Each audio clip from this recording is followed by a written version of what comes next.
Bismillahirrahmanirrahim. Assalamualaikum warahmatullahi wabarakatuh. Kami dari Takmir Masjid Islamic Center Universitas Ahmad Dahlan akan menyampaikan beberapa informasi. Informasi yang pertama yang bertindak selaku imam dan khotib pada Jumat siang kali ini, beliau Al-Ustadz Jannatul Husna PSD. Kemudian informasi yang selanjutnya, kami mohon pada para jamaah yang masih berada di soft belakang agar mengisi soft yang telah tersedia. Kemudian bagi para jamaah, kami mohon agar tetap mengikuti peraturan dengan menggunakan masker dan menggunakan sajadah masing-masing. Demikian yang dapat kami sampaikan, kurang lebihnya kami mohon maaf. Wassalamualaikum warahmatullahi wabarakatuh. Kepada Ustadz Jannatul Husna BSD dengan segala hormat kami persilahkan.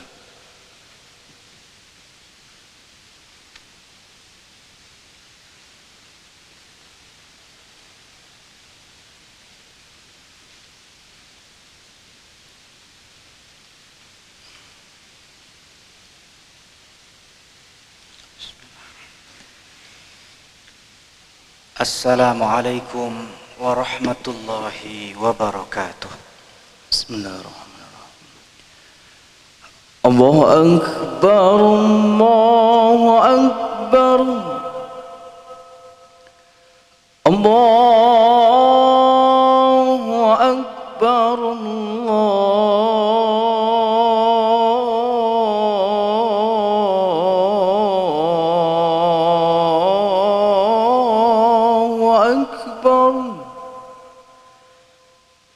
Asyhadu an la ilaha illallah.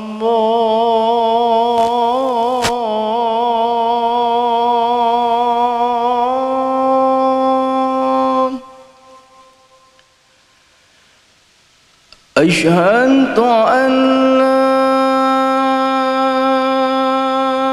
ilaha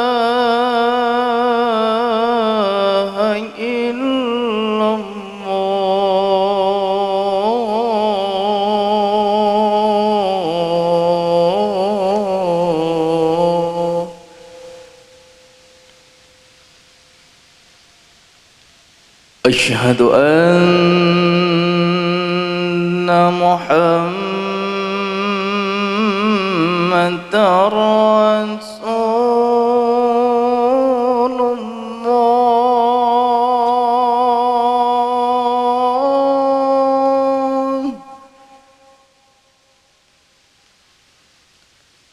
Asyhadu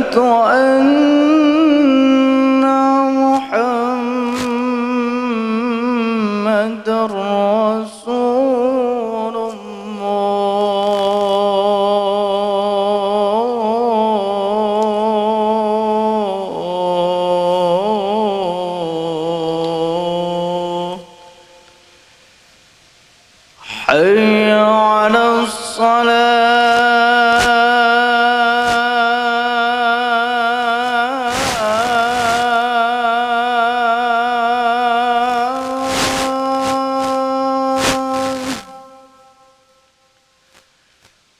حي على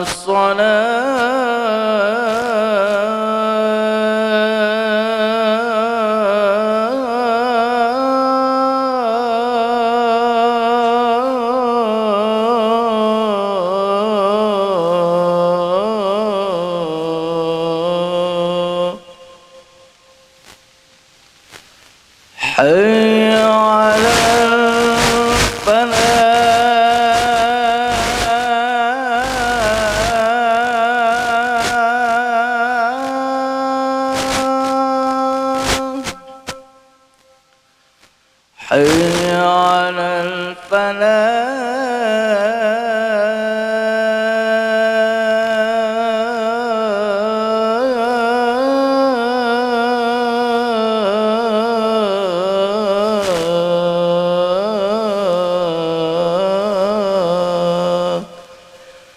الله أكبر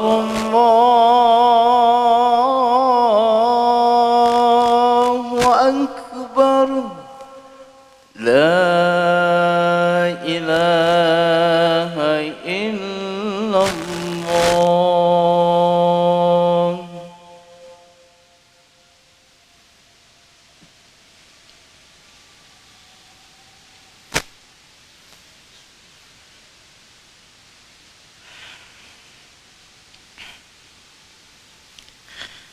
الحمد لله الذي جعل لنا في رسول الله أسوة حسنة.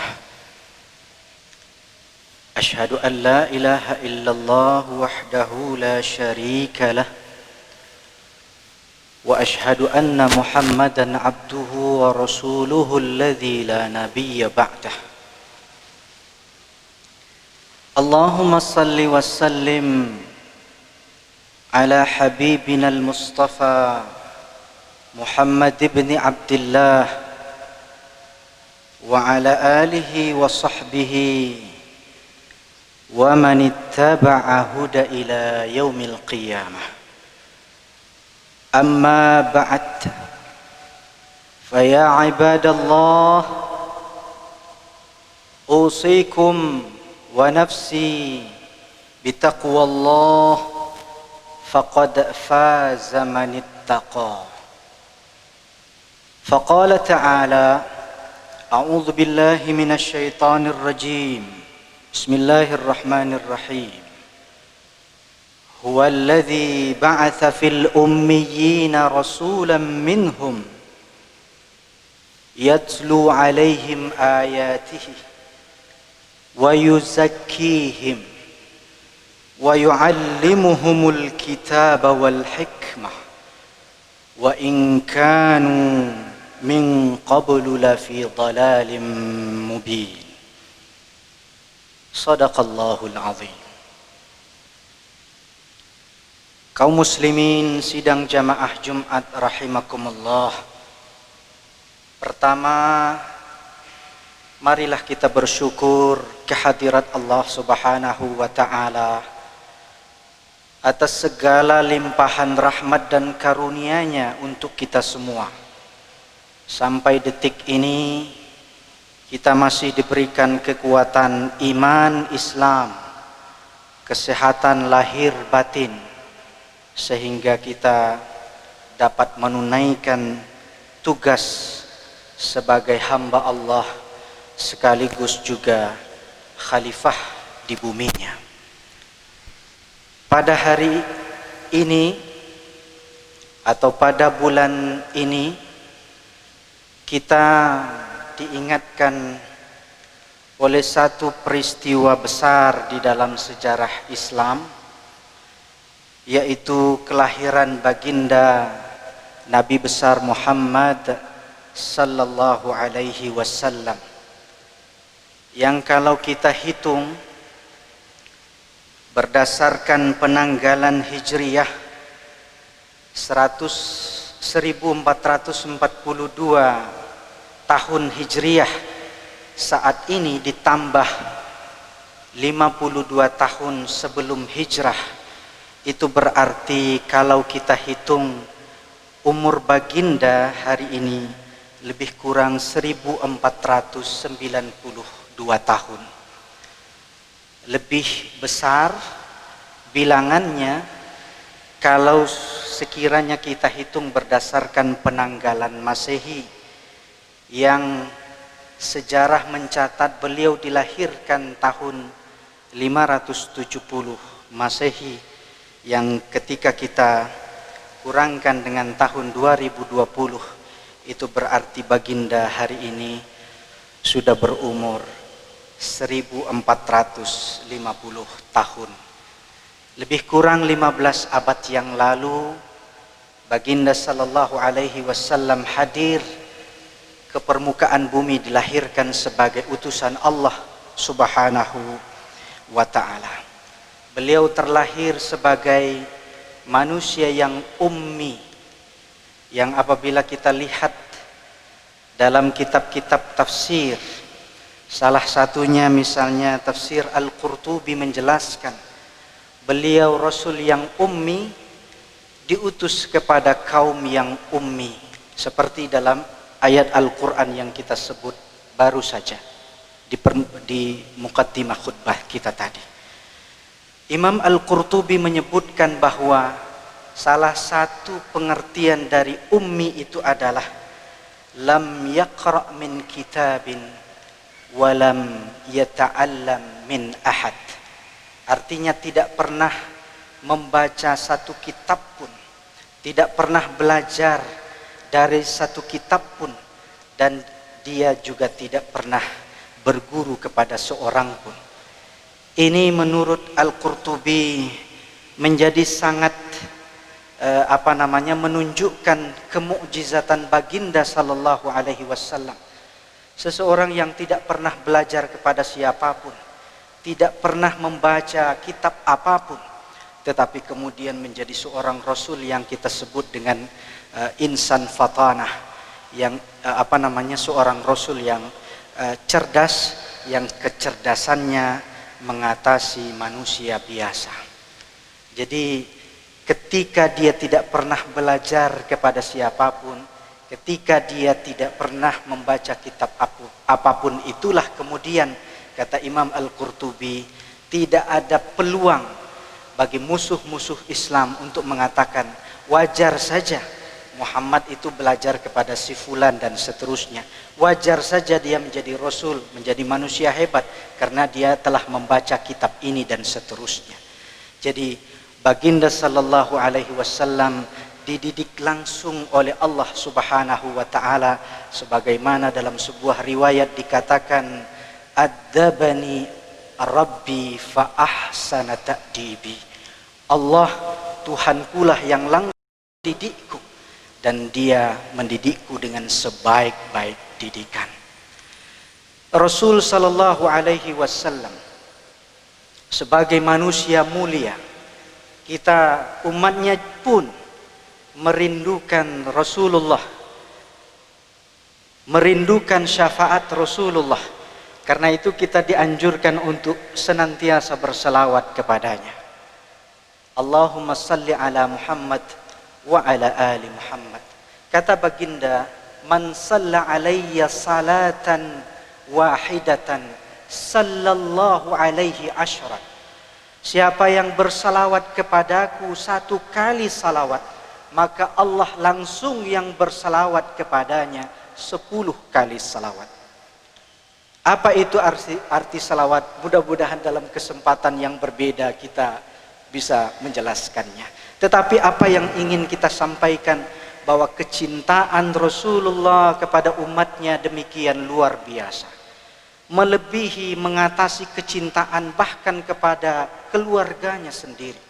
Dalam sebuah riwayat dikatakan di penghujung umurnya, di penghujung usianya, apa yang terucap dari mulut baginda adalah kalimat ummati, ummati, ummati.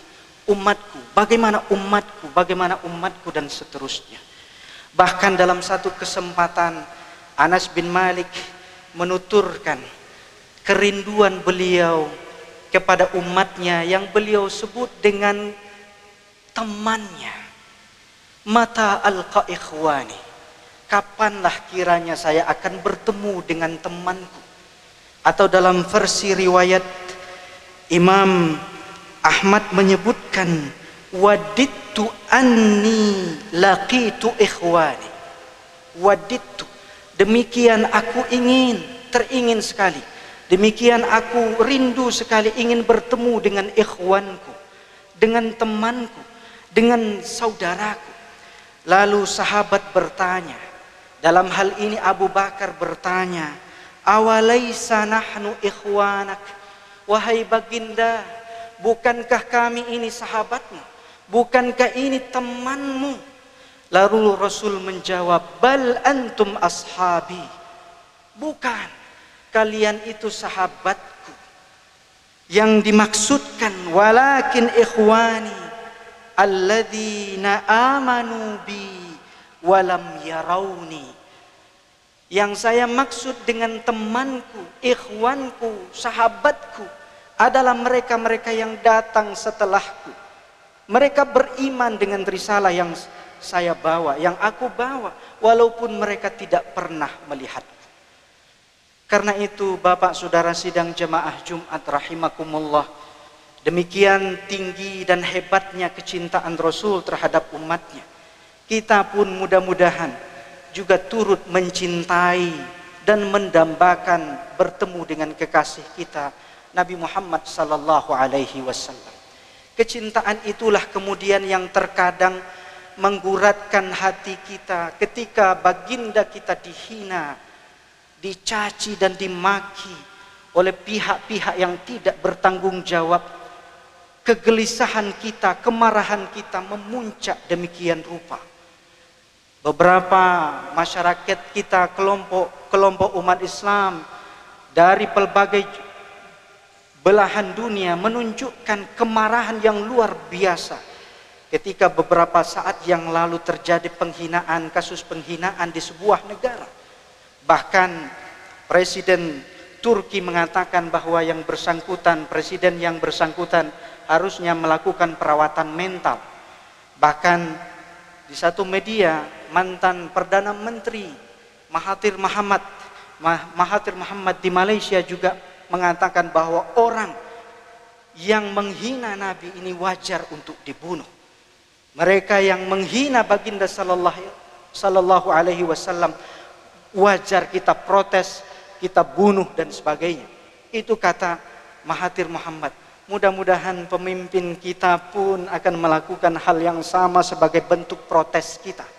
Bahkan kapan perlu melakukan tindakan yang sewajarnya untuk menunjukkan wibawa kita di mata dunia sebagai bangsa dengan penduduk muslim terbesar di dunia. Saya kira kita tidak perlu takut untuk tidak dapat lagi berselfie dengan yang bersangkutan. Akankah lebih baik sebagai pakar yang jargon dengan revolusi mental, orang-orang yang seperti ini juga harus ikut pelatihan revolusi mental yang kita gagas. Karena ini saudaraku, Bapak, saudara sidang jemaah Jumat, kegelisahan kita, kemarahan kita yang luar biasa ketika baginda dan ajaran yang dia bawa dihina oleh orang yang tidak bertanggung jawab. Tetapi ini tentu tidak cukup. Kemarahan kita terhadap orang yang menghina pribadi baginda tidak cukup rasanya bagi kita semua. Melainkan apa yang paling penting adalah kita belajar, kita mengambil teladan dari sunnah-sunnah yang beliau ajarkan. Karena itu pada kesempatan ini mungkin tidak banyak dalam kesempatan yang singkat ini, karena banyak hal yang bisa kita teladani dari baginda. Bahkan dikatakan dari kita bangun tidur hingga kita tidur kembali, semuanya ada keteladanannya pada diri Rasulullah sallallahu alaihi wasallam. Dalam konteks khutbah kita yang singkat ini, saya mengajak sebagai warga kampus untuk meneladani beliau baginda sallallahu alaihi wasallam dalam konteks pendidikan atau dalam konteks sebagai seorang pendidik. Karena Rasul sallallahu alaihi wasallam pun dalam riwayat Ibnu Majah mengatakan wa innama bu'ithtu mu'alliman. Jadi secara tegas beliau mengatakan bahwa beliau diutus ke permukaan bumi itu dalam rangka untuk mendidik anak manusia. Keteladanan apa yang kira-kira dapat kita ambil dari perjalanan hidup Rasulullah? Pertama adalah bahwa baginda diutus atau Rasul diutus ke permukaan bumi untuk kita umat manusia dalam rangka untuk yatslu alaihim ayatihi, untuk menyampaikan ayat-ayat Allah, menyampaikan ayat-ayat yang tersurat atau ayat-ayat Qur'aniyah, dan menyampaikan ayat-ayat kauniyah yang terhampar luas di permukaan bumi ini. Baginda sudah lakukan itu. Dalam tradisi ulumul Quran kita dapati keterangan bahwa tidak ada satu pun dari ayat Al-Quran yang diwahyukan kepadanya yang dia tidak sampaikan kepada umatnya. Karena itu penting barangkali bagi kita ketika Quran sudah disampaikan, Apa yang dapat kita pelajari? Apa yang dapat kita ambil dari Al-Quran? Karena Nabi mensinyalir akan datang satu masa, wa mal Quran illa rasmuhu. Quran tidak ada kecuali mushafnya saja. Bahkan dikatakan dalam Al-Quran, Rasul berkata, wa qala ar-rasul inna qaumi ittakhadhu hadzal qur'ana mahjura. Wahai Allah, umatku justru menjadikan Quran ini sesuatu yang dipinggirkan, ditaruh di sudut-sudut kehidupan, tidak lagi dibaca, apalagi difahami dan diamalkan. Karena itu barangkali penting bagi kita semua, Bapak, Saudara sidang jamaah Jumat, Quran diturunkan dengan sejumlah keistimewaan, berbeda dengan bacaan-bacaan yang lain. Quran kita baca satu huruf diganjar dengan 10 kebaikan. Man qara'a harfan min kitabillah falahu hasan wal hasanatu bi asyri amsalha. Wala aqul alif lam mim harfun walakin alif harfun wa lam harfun wa mim harfun. Siapa yang membaca satu huruf dari Al-Quran maka baginya 10 kebaikan. Saya tidak katakan bahwa alif lam mim itu satu huruf, tetapi alifnya satu huruf, lam satu huruf, mimnya satu huruf. Demikian ganjaran besar yang diberikan oleh Allah Subhanahu wa taala ketika kita berhadapan dengan Al-Quran.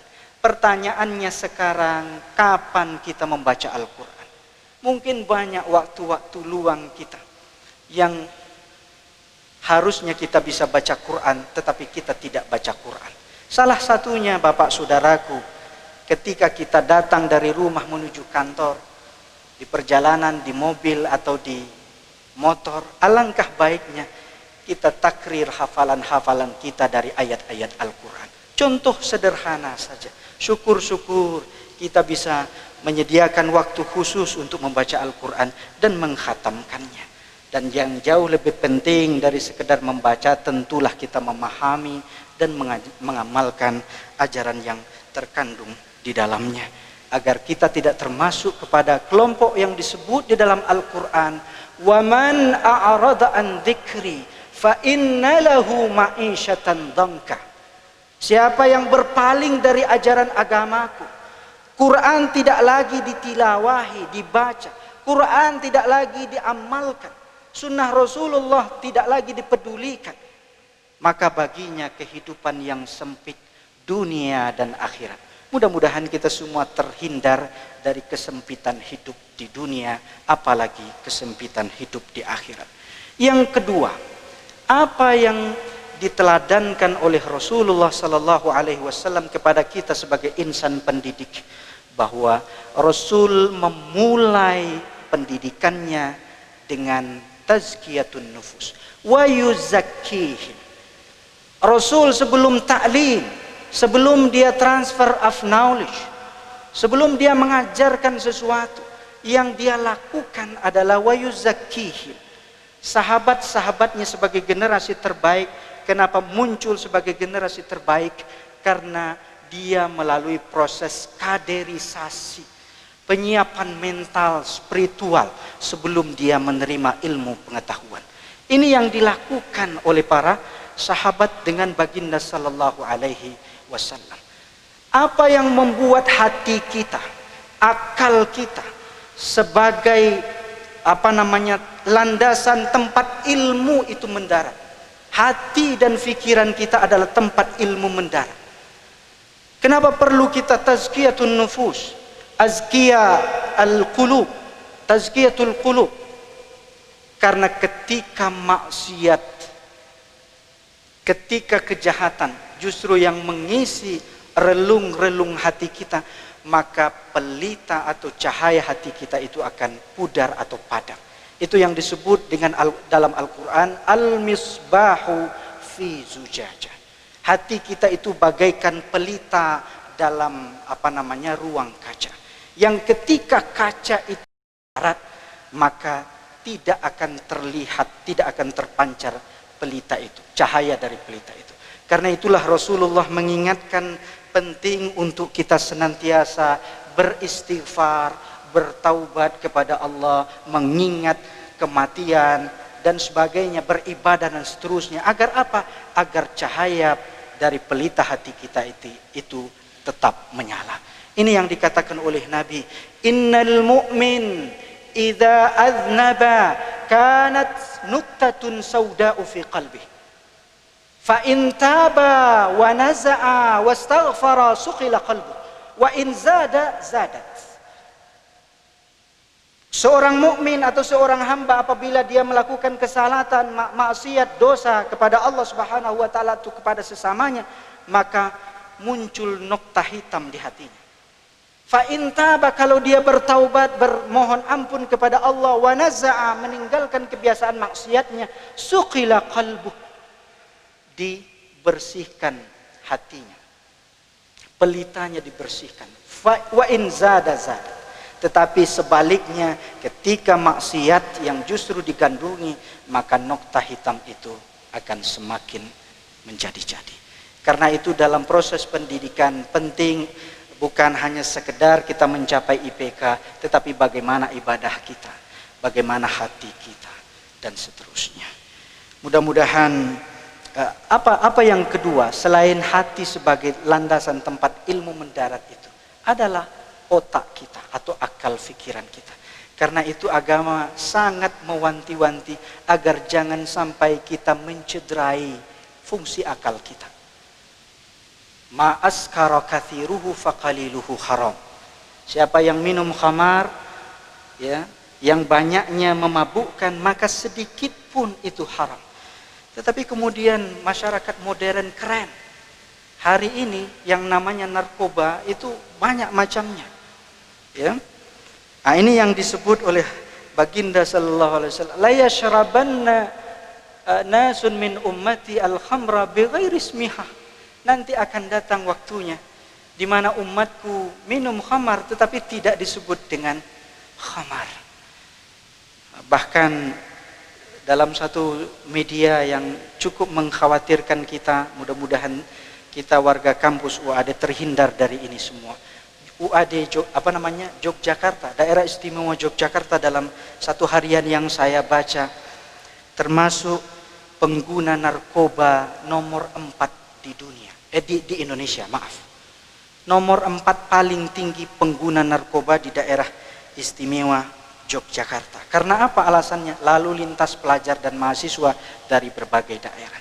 Dan para bandar sindikat narkoba hari ini juga menyasar kelompok-kelompok muda untuk dijadikan sebagai target penyebaran atau pengedaran narkoba. Dan kerennya lagi, kalau dulu ngumpet-ngumpet, sekarang peredaran narkoba bisa dilakukan dengan cash on delivery. Kayak pengiriman dari Shopee, Tokopedia dan sebagainya. Luar biasa. Ini semua nanti pasti akan memberikan dampak yang signifikan terhadap perkembangan akal dan pikiran kita yang sesungguhnya itu dianjurkan oleh agama untuk kita jaga. Mungkin ini 2 saja dari 3 yang harusnya saya sampaikan. Yang ketiga, barulah wa yu'allimuhumul kitaba wal hikmah.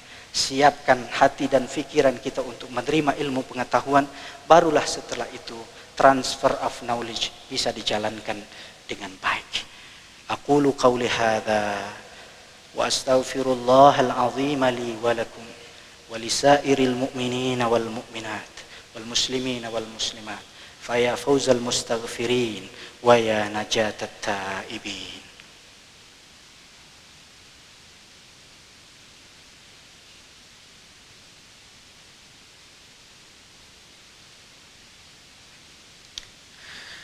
Alhamdulillahilladzi arsala rasulahu bil huda wa dinil haqq liyudhhirahu 'alad dini wa kafa billahi shahida. Asyhadu an la ilaha illallah wahdahu la syarika lah wa asyhadu anna Muhammadan abduhu wa rasuluhu alladzi la nabiyya ba'dah. Amma ba'd. Allahumma fassalli wa sallim wa barik ala Muhammad ibn Abdullah wa ala alihi wa sahbihi wa man walah. Ittaqullah wa kunu ma'as sadiqin. Faqala Allah Ta'ala fi kitabihil karim. A'udzu billahi minasyaitonir rajim. Innallaha wa malaikatahu yusalluna 'alan nabi. Ya ayyuhalladzina amanu sallu 'alaihi wa sallimu taslima. Allahumma salli 'ala Muhammad wa 'ala alihi wa sahbihi ajma'in. Allahumma ighfir lil mu'minina wal mu'minat wal muslimina wal muslimat wal mujahidina wal mujahidat al ahya'i minhum wal amwat. Allahumma inna nas'aluka salamatan fid din wa afiyatan fil jasadi wa ziyadatan fil ilmi wa barakatan fil rizqi wa taubatan qabla al maut wa rahmatan 'inda al maut wa maghfiratan ba'da al maut. Allahumma hawwin 'alaina fi sakaratil maut wan najati minan nari wal 'afwa 'inda al hisab. Rabbana atina fid dunya hasanah wa fil akhirati hasanah wa qina adzaban nar. Subhana rabbika rabbil izzati amma yasifun. Wassalamun alal mursalin. Walhamdulillahi rabbil alamin. Wa la dzikrullahi akbar. Aqimus salah.